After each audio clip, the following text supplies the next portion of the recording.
Hello student. तो हमारा topic चला था ट्रांसफॉर्मर। ठीक है, तो आज हमारा है ईएमएफ इक्वेशन ऑफ ट्रांसफॉर्मर। ठीक है, तो उससे पहले हम थोड़ा सा रिवाइज कर लेते हैं। ठीक, कि ट्रांसफॉर्मर होता क्या है। ठीक है, तो ट्रांसफॉर्मर क्या है, जो हमने पिछली क्लास में देखा था कि एक स्टैटिक डिवाइस है।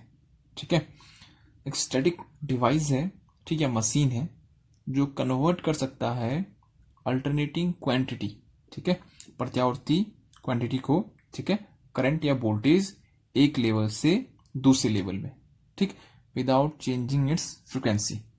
ठीक है, तो किसी अल्टरनेटिंग क्वांटिटी को एक लेवल से दूसरे लेवल में चेंज कर सकता है बिना उसके आवृत्ति के बदले। ठीक है, तो ये मशीन क्या कहलाती है, ट्रांसफॉर्मर कहलाती है। ठीक है, आप लोगों ने अपने घर के अगल बगल देखा होगा ट्रांसफॉर्मर। ठीक है, जो आपके टीवी को कंट्रोल करता है, जिसे हम स्टेबलाइजर कहते हैं, उसी भी अंदर ट्रांसफॉर्मर होता है। तो ट्रांसफॉर्मर का काम क्या होता है कि वोल्टेज को अप डाउन करना, ठीक है, ठीक, या फिर अल्टरनेटिंग क्वांटिटी को एक लेवल से दूसरे लेवल में चेंज करना। ठीक है, तो थोड़ा सा रिवीजन है। ठीक है, हम ये थोड़ा सा रिवाइज कर रहे हैं, हम ये पहले देख चुके हैं, ताकि आपको जब एमएफ इक्वेशन दिखा बताऊं तो आपको ज्यादा दिक्कत ना हो उसमें। ठीक है, तो हमने ट्रांसफॉर्मर की डेफिनेशन रिवाइज कर ली। अब इसमें क्या क्या होते हैं, इस कंटेन टू वाइंडिंग, इसमें दो वाइंडिंग होते हैं। एक को कहते हैं हम प्राइमरी वाइंडिंग। ठीक है, उतना डिटेल में नहीं जाएंगे, ठीक है, ताकि थोड़ा सा आपका रिवाइज किया आपको याद आ जाए। प्राइमरी वाइंडिंग होती है, एक होती है आपकी सेकेंडरी वाइंडिंग। ठीक है, सेकेंडरी वाइंडिंग। ठीक है, ठीक, और ये दोनों जो वाइंडिंग होती हैं ये आपस में कैसे कनेक्ट होते हैं, मैग्नेटिकली, चुंबकीय द्वारा। ठीक है, ये जो जो इंपॉर्टेंट क्वेश्चन है वो मैं बताते जा रहा हूं आपको। तो कैसे कनेक्ट होते हैं एक दूसरे से आपस में, इलेक्ट्रिकली नहीं होते हैं। ठीक है, कैसे होते हैं, मैग्नेटिकली। ठीक है, तो ये आपस में ये दोनों वाइंडिंग, ठीक है, ये प्राइमरी वाइंडिंग और सेकेंडरी वाइंडिंग आपस में जुड़े हुए होते हैं, कैसे, मैग्नेटिकली। ठीक है, ठीक, तो ट्रांसफॉर्मर का जो बेसिक होता है उसमें एक कोर होता है। ठीक है, एक कोर होता है इस टाइप से। ठीक है, जिसमें एक साइड आपका प्राइमरी वाइंडिंग, ठीक है, और दूसरी साइड आपका सेकेंडरी वाइंडिंग होती है। ठीक, जिस साइड से आप सप्लाई दोगे वो प्राइमरी वाइंडिंग कहलाती है, और जिस साइड से आप आउटपुट लेते हो उसे हम क्या कहते हैं, आपका सॉरी, जिस साइड से आप सप्लाई दोगे, ठीक, उसे क्या कहेंगे हम, प्राइमरी वाइंडिंग। ठीक है, और जहां से आप आउटपुट लोगे उसे कहते हैं हम सेकेंडरी वाइंडिंग। ठीक है, तो इसकी हमने वर्किंग भी देखी थी कि जब आप इसमें प्रत्यावर्ती सप्लाई को प्रोवाइड कराओगे तो यहाँ पर क्या होता है, आपका एक मैग्नेटोमोटिव फोर्स या फिर, ठीक है, एक बल प्रोड्यूस होता है, जो यहां पर क्या करता है आपका, देखो, मैग्नेटोमोटिव फोर्स या फिर एमएफ जिसे कहते हैं, एमएफ, मैग्नेटोमोटिव फोर्स बराबर क्या होता है, एनआई। ठीक है, तो जब भी आप इसमें कोई प्रत्यावर्ती सप्लाई को मतलब दोगे, तो ये जो वाइंडिंग है आपकी ना, जो कोर के चारों तरफ वाइंडिंग लपेटी हुई है, उसमें क्या उत्पन्न होता है, एक फोर्स, जिसे कहते हैं मैग्नेटोमोटिव फोर्स कहते हैं। ठीक है, तो मैग्नेटोमोटिव फोर्स उत्पन्न होगा, वो कितना होगा, जितने टर्न्स होते हैं और जितना आप इसमें करंट फ्लो करोगे। ठीक हो गया, तो फ्लक्स बराबर क्या होता है आपका, एमएफ बराबर, ठीक है, फ्लक्स, चुंबकीय फ्लक्स। ठीक है, एमएफ बटे रिलक्टेंस। अभी रिलक्टेंस, ठीक है, ये हमने इंडक्टेंस चैप्टर में देखा था। ठीक है, ठीक हो गया, तो आपका कि देखो, ये आपका एक कोर है। ठीक है, मैंने यहाँ पर क्या किया है, एक वाइंडिंग लपेटी हुई है, तो जैसे आप इसमें सप्लाई दोगे तो इसमें क्या उत्पन्न होता है, एक फोर्स उत्पन्न होता है, जिसके कारण फ्लक्स उत्पन्न होता है। ठीक है, देखो, क्योंकि फ्लक्स बराबर कितना है, एमएफ अपॉन रिलक्टेंस। ठीक है, तो आपका फ्लक्स उत्पन्न हो जाएगा इसमें। ठीक है, अब आप जो फ्लक्स है वो भी कैसे उत्पन्न होता है इसमें, साइनोसॉइडल या फिर प्रत्यावर्ती उत्पन्न होता है, चेंज होने वाला। ठीक है, क्योंकि आपका जो सप्लाई दोगे ना, वो आप प्रत्यावर्ती दोगे तो सप्लाई चेंज होती जाएगी ऐसे, तो जो आपका फ्लक्स होगा वो भी क्या होगा, चेंज होते रहेगा। ठीक है, तो जो आपका फ्लक्स है वो भी कैसा हो रहा है, चेंज होते जा रहा है। तो वही फ्लक्स आपका यहां से फ्लक्स होते हुए कहां पहुंचेगा, दूसरी साइड पहुंचेगा, और वो फ्लक्स आपका इस वाइंडिंग को भी क्या करेगा, कट करेगा। तो यहां से जो फ्लक्स आ रहा है वो कैसा आ रहा है, प्रत्यावर्ती फ्लक्स आ रहा है, चेंज होने वाला ना। देखो, यहां पर अलग फ्लक्स होगा, यहां पर ये फ्लक्स फ्लक्स चेंज होते जा रहा है। ठीक है, फ्लक्स प्रत्यावर्ती है, ठीक है। तो इस कोर के अंदर एक फ्लक्स फ्लो करेगा जो कैसा होगा, प्रत्यावर्ती टाइप का, ठीक है। तो प्रत्यावर्ती फ्लक्स, ठीक है, क्या करेगा, जब इस वाइंडिंग को कट करेगा तो यहां पर क्या उत्पन्न करता है, एक ईएमएफ इंड्यूस करता है, ठीक है। उस ईएमएफ के कारण इसमें एक करंट फ्लो होने लगता है, ठीक है।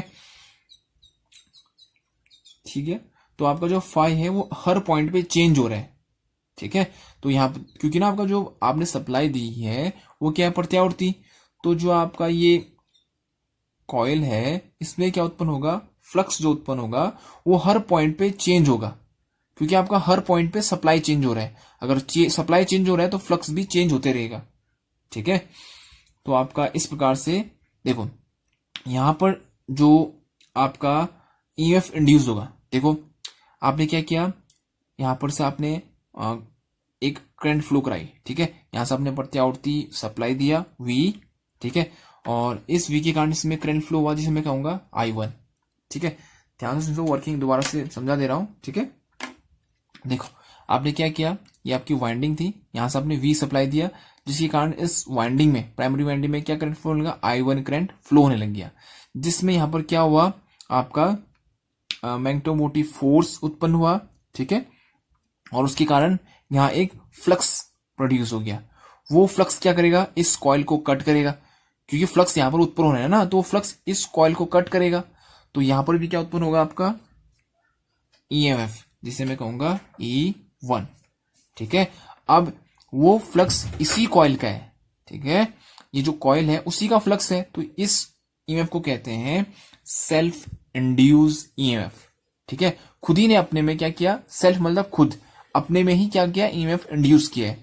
तो यहां पर जो ईएमएफ इंड्यूस होगा उसे कहते हैं सेल्फ इंड्यूस ईएमएफ, ठीक हो गया। उसके बाद ये जो फ्लक्स है वो यहां से होते हुए कहां जाएगा, यहां से होते हुए इस कॉइल के पास जाएगा, और ये फ्लक्स कैसा है, जो हर पॉइंट पे चेंज हो रहा है, ठीक है, हर जगह चेंज होती जा रहा है। तो चेंज होने वाला फ्लक्स इस कॉइल को जब कट करेगा तो यहां पर क्या उत्पन्न करेगा, वियांतर बल, जिसे मैं कहूंगा E2। अब ये जो वियांतर बल उत्पन्न हो रखा है वो इस कॉइल का फ्लक्स नहीं है, वो इसका फ्लक्स है, इस कॉइल का।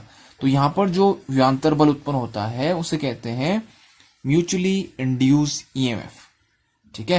मतलब इसके कारण यहां पर ईएमएफ इंड्यूस हो रखा है, तो उसे कहते हैं म्यूचुअली इंड्यूस ईएमएफ, ठीक है। तो ये हो गया E2।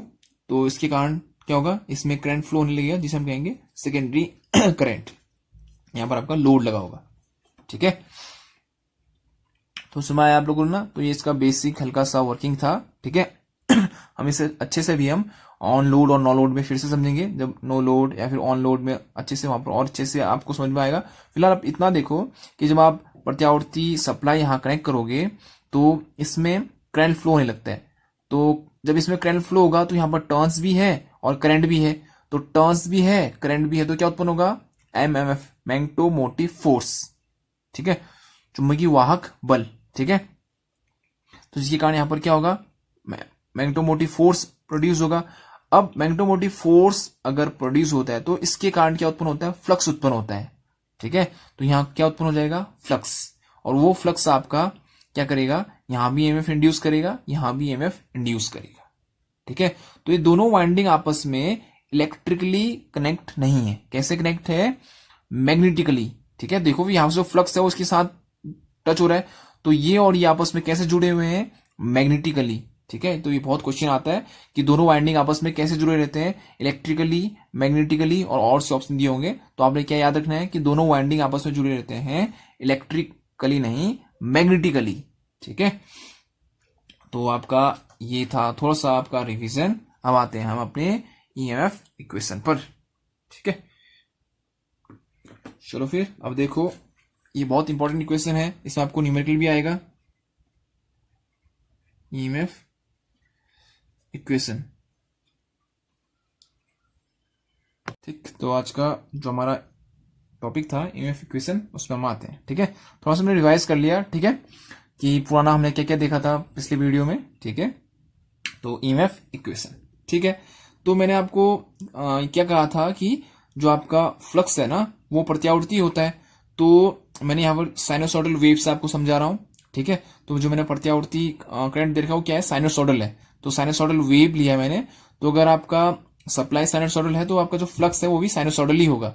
तो अगर मैं फ्लक्स को फाई एम मानता हूं तो इसका जो इक्वेशन होता है, सॉरी, अगर फाई मानता हूं तो इसकी जो इक्वेशन होगी, फाई बराबर क्या होता है, phi M sine omega T. ठीक है, ये साइनोसॉइडल की इक्वेशन होती है। ठीक है, तो अगर मैं फाई फ्लक्स मान रहा हूं कि आपका जो फ्लक्स है वो यहां से यहां रोटेट कर रहा है इस कोर पे। ठीक है, तो साइनोसॉइडल की इक्वेशन क्या होती है, फाई बराबर phi M sine omega T. ठीक है, तो ये आपकी साइनोसॉइडल की इक्वेशन होगी। ठीक है, किसके लिए, फ्लक्स के लिए, ये याद रखना आपने। जैसे हम करंट के लिए कहते हैं कि I is equal to I M sine omega T. ठीक है, साइनोसॉइडल करंट की इक्वेशन है। तो अब ये साइनोसॉइडली आपका फ्लक्स भी है, तो उसकी इक्वेशन मैं ऐसे लिख सकता हूं। ठीक है, फाई बराबर phi M sine omega T, ये इक्वेशन फर्स्ट है। अब ई बराबर जो ईएमएफ इंड्यूस होता है वो होता है minus N D phi by D T, मतलब फ्लक्स परिवर्तन की दर को हम ईएमएफ इंड्यूस कहते हैं। मतलब जो आपका ईएमएफ कितना इंड्यूस होगा कि फ्लक्स परिवर्तन की दर। ठीक है, और कितने उसमें टर्न्स है। ठीक है, और ये माइनस क्या शो करता है कि ये जिसके कारण ये प्रोड्यूस होता है ना उसका अपोज करता है। ठीक है, लेंस लॉ के अनुसार ये साइन लगता है। ठीक है, अभी इसमें आप उतना फोकस नहीं करना है, बस इतना याद रखना कि जो माइनस साइन है इसलिए लगाते हैं लेंस लॉ के अनुसार, और ये इसलिए लगाते हैं क्योंकि जो ईएमएफ इंड्यूस होता है ना ये अपने जिसके कारण ये प्रोड्यूस होता है उसका क्या करता है, विरोध करता है। उसके कारण यहां पर क्या लगता है आपका माइनस साइन। ठीक है, तो ये आपका सेकेंड इक्वेशन। चलो फिर अब सॉल्व करते हैं। आपको क्या चाहिए, ईएमएफ इक्वेशन चाहिए। ठीक है, ईएमएफ इक्वेशन, ई बराबर minus N D by D T, ये डिफरेंशियल हो गया, और फाइव की जगह हम उसकी वैल्यू रख देंगे फाइव साइन ओमेगा टी। ठीक हो गया। अब E equal to minus N, देखो डिफ्रेंशिएट करेंगे किसके बेस पे, डी टी, मतलब टाइम के बेस पे। तो मैं फाइव बाहर लेता हूं क्योंकि कांस्टेंट है। अब ठीक है, तो फाइव बाहर चले गया। अब डिफरेंशिएट साइन ओमेगा टी का, ओमेगा टी को थीटा मानेंगे, जिसको डिफरेंशिएट आते हैं, अच्छी बात। ठीक है, साइन ओमेगा टी को टी मान लिया, तो साइन थीटा का क्या होता है, कॉस थीटा। तो क्या आ गया आपका यहाँ पर, कॉस थीटा, थीटा की जगह क्या है, ओमेगा टी। अब थीटा जिसको माना है उसका फिर डिफरेंशिएट करेंगे। ठीक है, डिफरेंशिएट करेंगे तो ओमेगा टी का आप डिफरेंशिएट करोगे तो यहाँ पर क्या आएगा, ओमेगा। ठीक है, तो ये हो गया आपका five M cos omega T omega. ठीक है, ठीक हो गया। अब ई बराबर माइनस एन फाइव एम, मैं इसको क्या लिख सकता हूं, साइन 90 प्लस थीटा या फिर ओमेगा टी।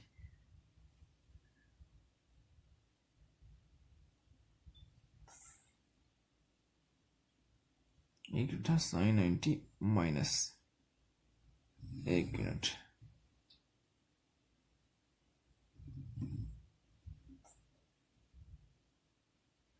ठीक है, साइन 90 माइनस ओमेगा टी को मैं क्या लिख सकता हूं, देखो कॉस ओमेगा टी था ना, मैंने उसको ऐसा भी लिख सकता हूं क्योंकि साइन 90 माइनस थीटा क्या होता है, कॉस थीटा होता है। ठीक है, फर्स्ट क्वाड्रेंट की बात हो रही है, फर्स्ट क्वाड्रेंट में सारे पॉजिटिव होते हैं, तो मैं इसको ऐसा भी लिख सकता हूं एज ए ट्रिग्नोमेट्री के रूल के हिसाब से। ठीक है, ये हो गया कॉमा।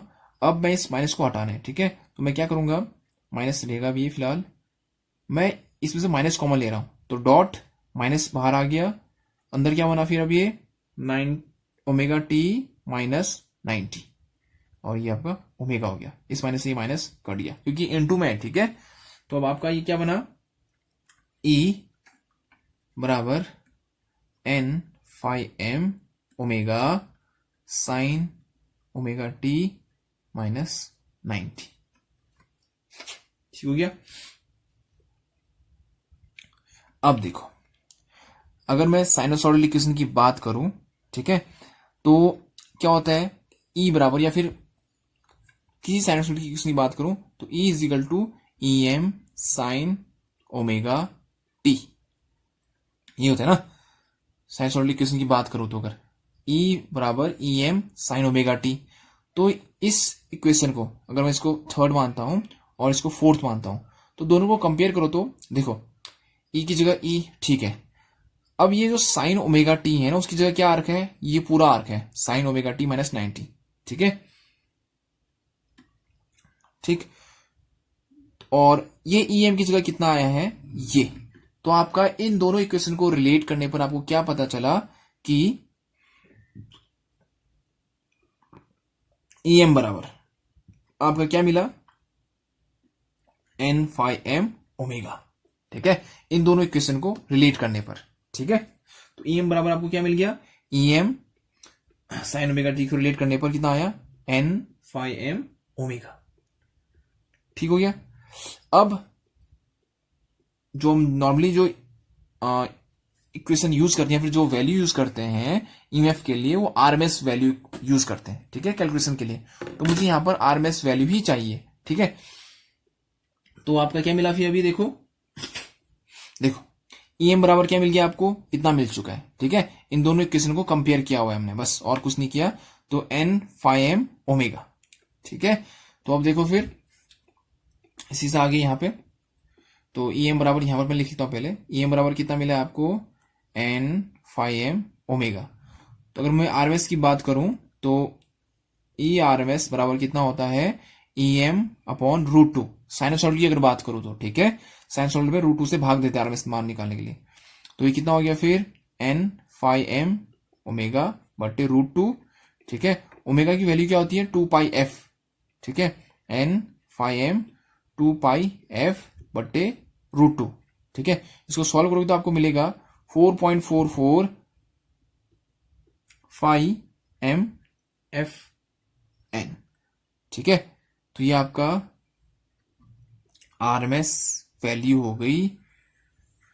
ठीक है, एक ट्रांसफॉर्मर के लिए। ठीक है, अगर मैं आरएमएस वैल्यू या फिर ईएमएफ इक्वेशन की बात करूं प्राइमरी साइड के लिए, ठीक है, क्योंकि दो साइड है ना, प्राइमरी साइड और सेकेंडरी साइड। अगर प्राइमरी साइड की बात करते हैं, ठीक है, आरएमएस वैल्यू किसके लिए, प्राइमरी साइड के लिए।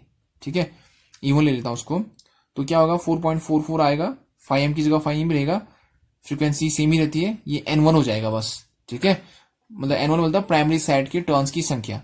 अगर मुझे सेकेंडरी साइड की आरएमएस मान चाहिए तो मैं 4.44 ही रहेगा, फ्लक्स सेम ही रहता है, फ्रीक्वेंसी सेम ही रहती है, और आपका N2 हो जाएगा बस।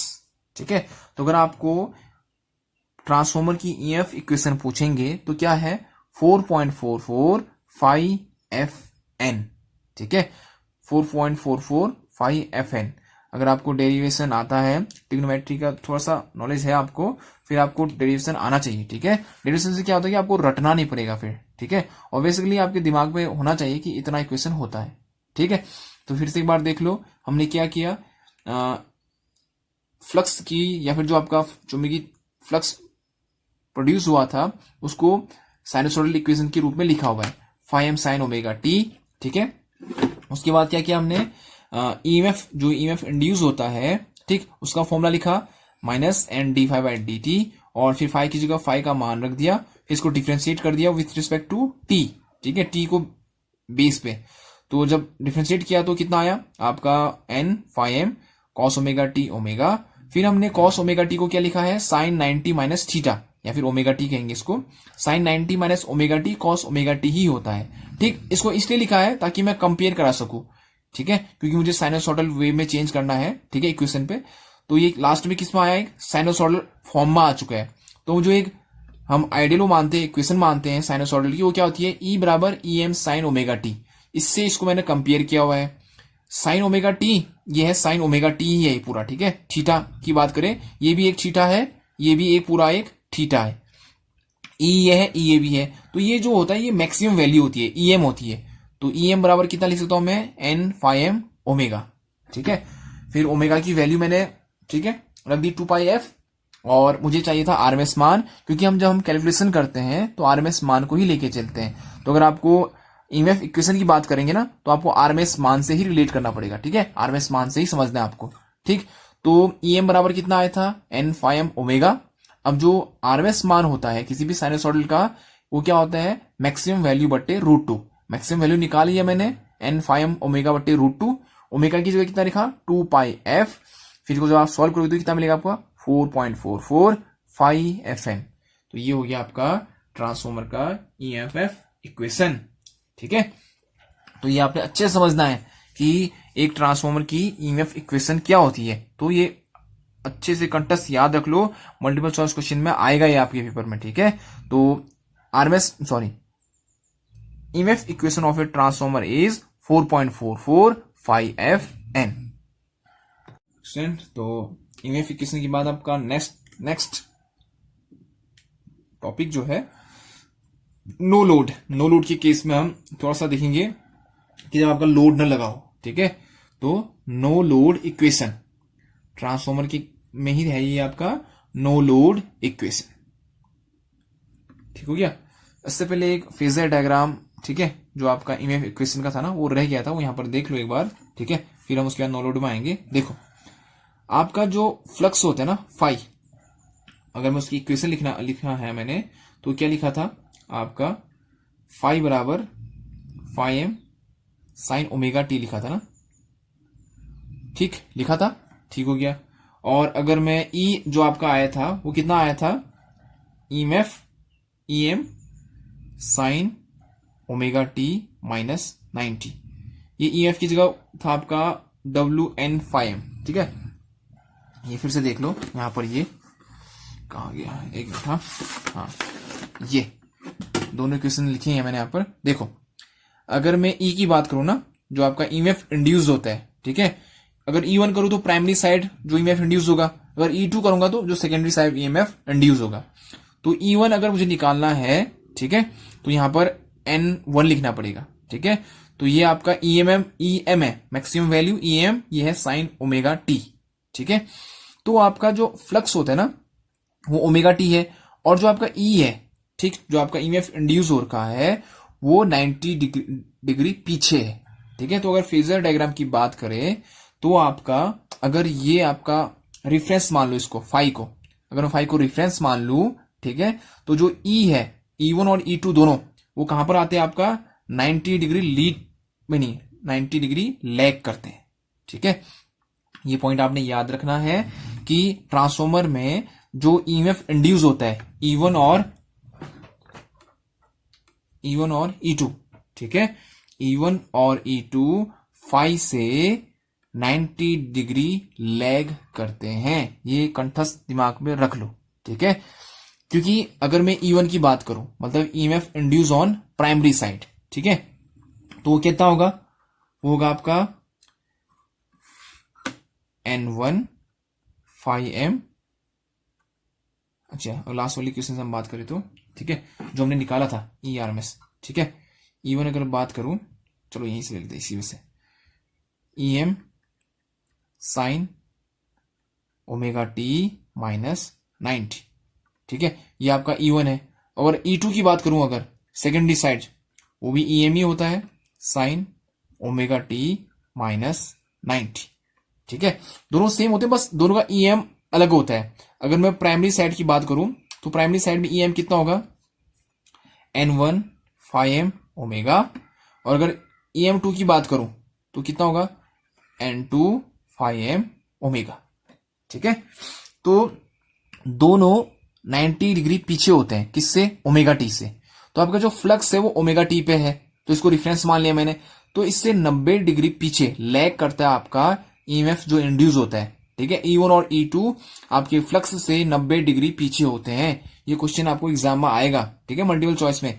तो आपका जो ईएमएफ इंड्यूस होता है, चाहे वो प्राइमरी साइड या फिर सेकेंडरी साइड, वो आपके फ्लक्स से 90 डिग्री पीछे होते हैं, ठीक है। तो इतना आपने याद रखना है, ठीक है। चलो फिर अब आते हैं आपका नो लोड इक्वेशन पे, ठीक। तो नो लोड इक्वेशन की अगर हम बात करते हैं, नो लोड मतलब आपका कोई लोड लगा नहीं हुआ है, आपका जो आउटपुट सर्किट है वो ओपन है, ठीक है।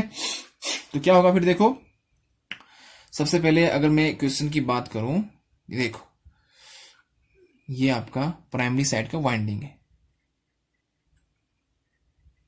ठीक है, और ये आपका सेकेंडरी साइड का वाइंडिंग है, ये ओपन है, यहां कुछ नहीं लगा है, ओपन है, ठीक है, नो लोड जिसे हम कहेंगे, ठीक, कोई लोड नहीं है। अब देखो ना प्राइमरी साइड इसका कुछ ना कुछ रेजिस्टेंस भी होगा, ठीक है, और इसका कुछ ना कुछ आपका इंडक्टेंस भी होगा, ठीक है। तो नो लोड के केस में आपका जो सर्किट होता है उसमें नो लोड करंट फ्लो होता है, ठीक है। तो आपके सर्किट में क्या होगा, नो लोड करंट फ्लो होगा, ठीक है, जिसे हम I0 से डिनोट करते हैं, ठीक है। सुनते जाओ बस कहानी की तरह, ठीक है।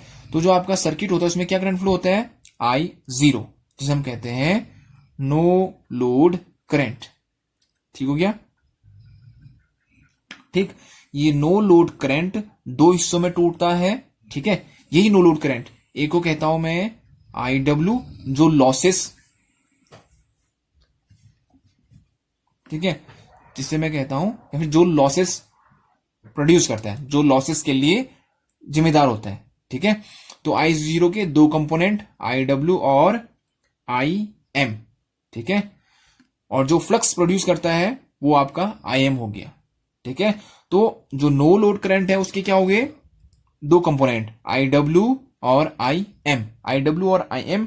IW लॉसेस के लिए रिस्पॉन्सिबल है और आपका जो IM है वो मैग्नेटाइजेशन के लिए रिस्पॉन्सिबल है, ठीक है। इतना याद रखना आपने। तो दो कंपोनेंट हो गए आपके इसके, ठीक है। तो अगर मुझे यहीं पर दिखाना है ना, सर्किट में इसके दिखाना है, तो मुझे यहीं पर आपको दिखाना ऐसा पड़ेगा इसको। ये रेजिस्टेंस है, ठीक है, और ये आपका कॉइल का, ठीक, इंडक्टेंस जिसे हम कहेंगे, ऐसे दिखाएंगे, ठीक है। इसी कॉइल को यहां पर डिनोट किया हुआ है, ठीक है। जो आपका कॉइल है उसका कुछ ना कुछ रेजिस्टेंस होगा जिसे मैं RW से डिनोट कर रहा हूं, और उसका कुछ ना कुछ इंडक्टेंस होगा जिसे मैं JXM से डिनोट करता हूं, ठीक है। J मतलब इसका ये कौन सा हुआ, इमेजनरी कंपोनेंट के लिए डिनोट करते हैं, ठीक है। तो जो आपका करंट है ना, जिसे मैं I0 कह रहा हूं, ठीक है, वो इसमें I0 करंट आएगा, ठीक है, I0 करंट आएगा। उसके दो हिस्से होंगे, जो RW है वो लॉसेस के लिए, तो यहां कौन सा करंट आएगा, IW, और ये जो कॉइल है यहां आएगा IM, ठीक है। तो अगर नो लोड इक्वेशन की बात करें तो आपका जो सेकेंडरी साइड ओपन होगा, तो प्राइमरी साइड आपका करंट फ्लो होता है जिसे मैं क्या कहता हूं, I0, ठीक है। I0 करंट फ्लो होता है जिसे कहते हैं नो लोड करंट। इसकी वैल्यू होती है 2 से लेकर 5% ऑफ फुल लोड, ठीक है। इसको याद रखना आपने कि कितना होता है, तो 2 to 5%, 2 से लेकर 5% किसका, फुल लोड का। फुल लोड में जितना करंट फ्लो होता है उसका 2 से 5%, ठीक है, आपका नो लोड करंट होता है। तो जो नो लोड करंट होता है वो उसके दो हिस्से होते हैं, ठीक है, दो हिस्से होते हैं। एक को कहते हैं IW, जिसे हम कहते हैं वाटफुल करंट, और दूसरा होता है इसी का दो हिस्सा, I0 का ही दो हिस्सा, और IM को कहते हैं मैग्नेटाइजेशन करंट। IW होता है लॉसेस के लिए रिस्पॉन्सिबल, और IM होता है आपका मैग्नेटाइजेशन के लिए रिस्पॉन्सिबल, ठीक है, या फिर इसको मैग्नेटाइजेशन करंट भी कहते हैं, ठीक हो गया। तो ये आपका फिगर था नो लोड इक्वेशन में, ठीक है। अगर ग्राफ की बात करूं, फेजर डायग्राम की बात करूं, ठीक है, तो देखो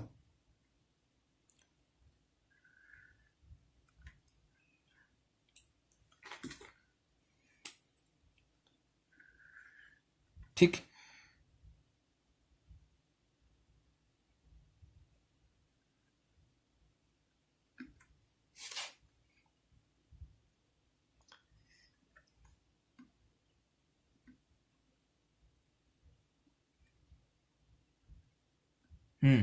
ये मान लो आपका V1 है, ठीक है, जो आपने सप्लाई वोल्टेज दिया, ठीक है।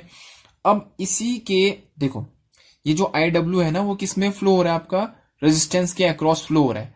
तो रेजिस्टेंस में अगर करंट की बात करूं, तो रेजिस्टेंस में जो करंट होता है वो वोल्टेज के अक्रॉस ही फ्लो होता है, ठीक है, क्योंकि अगर रेजिस्टेंस में वोल्टेज और करंट एक ही फेज में होती है, हम पहले से पढ़ते आ रहे हैं, ठीक है। बेसिक इलेक्ट्रिकल की बात करें तो अगर मैं IW की बात करूं ना, तो ये जहां वोल्टेज होगा उसी फेज में बहेगा। क्यों, क्योंकि रेजिस्टेंस के अक्रॉस बहने वाला करंट है। तो यहां पर मैं क्या डिनोट करूंगा, IW, ठीक है, इसलिए मैंने IW यहां ऊपर बनाया हुआ है, ठीक। हमने कंफ्यूज नहीं होना है कि मैंने IW ऊपर क्यों लिखा, क्योंकि जो आपका रेजिस्टेंस होता है उसमें करंट क्या फ्लो हो रहा है, IW, और आपका रेजिस्टेंस के केस पे आपका क्या होता है, करंट वोल्टेज के ही फेज में होता है। तो ये क्या हो गया, IW। अब ये है आपका IM। तो अगर इंडक्टेंस इंडक्टर की बात करें तो उसमें करंट आपका क्या होता है, 90 डिग्री लैग करता है, पीछे होता है। तो 90 डिग्री हो गया, लैग करेगा यहां पर, तो ये हिस्सा क्या कहलाएगा आपका, आई एम। ठीक हो गया, तो ये हो गया आई एम, ये हो गया आई डब्ल्यू। ठीक, अब इन दोनों का अगर मैं वेक्टर सम करूं, ठीक है, इन दोनों का जो रिजल्टेंट है, ठीक है, इन दोनों का जो रिजल्टेंट है वही क्या है आपका, नो लोड करंट। तो इन दोनों का रिजल्टेंट करंट निकाल लेते हैं फिर। ठीक है, इन दोनों का रिजल्टेंट करंट ये हो गया, ठीक है, ये, ठीक, इसे कहेंगे हम I0। ठीक है, तो इन दोनों वेक्टर का रिजल्टेंट करंट, ठीक है, तो इसको हम वेक्टर से डिनोट करेंगे। ठीक है, तो इन दोनों वेक्टर का अगर वेक्टर सम निकाले तो इन दोनों का जो रिजल्टेंट करंट होगा उसी को हम क्या कहते हैं, नो लोड करंट। ठीक हो गया, तो ये हो गया I0। ठीक है, तो I0 के दो कंपोनेंट, एक हो गया वाटफुल करंट और एक हो गया मैग्नेटाइजेशन करंट। ठीक है, तो नो लोड करंट। ठीक है, तो अगर आपसे पूछेंगे कि अगर ट्रांसफॉर्मर में कोई लोड नहीं है तो उसमें करंट कितना फ्लो होता है, तो उसमें करंट फ्लो होगा I0, जिसे मैं कहता हूं नो लोड करंट। वो होता है आपका 2 से 5% किसका, फुल लोड का, फुल लोड करंट का। ठीक है, फुल लोड करंट का। ठीक हो गया, और अगर मैं यहां पर इस एंगल की बात करूं, ठीक है, ये V है, ठीक है, और ये आपका I है, करंट है, तो इन दोनों के बीच जो एंगल बनेगा इसे कहते हैं no load power factor angle, φ0। ठीक है, φ0 इसे क्या कहेंगे, no load power factor angle. ठीक है, no load power factor angle. ठीक है, no load power factor angle. ठीक, तो इसकी वैल्यू कितनी होती है ये याद रखना आपने, 75 डिग्री से ज्यादा और 90 डिग्री से कम। ठीक है, ये 2 पॉइंट बहुत याद रखने आपने कि नो लोड करंट कितना होता है, 2 से 5% फुल लोड करंट का, और no load power factor angle कितना होता है, 75 से ज्यादा और 90 से कम। ठीक है, तो ये था आपका नो लोड इक्वेशन। ठीक है, तो इसको आपने अच्छे से समझना है। ठीक, ठीक हो गया, no load equation of a transformer. ठीक है, तो इसको अच्छे से घर में देखिए। ठीक, और कल का जो टॉपिक होगा आपका वो आइडियल ट्रांसफॉर्मर और इक्विवेलेंट रेजिस्टेंस। ठीक है, ठीक, तो हम वो कल देखेंगे, आज के लिए इतना काफी है। ठीक, ओके स्टूडेंट।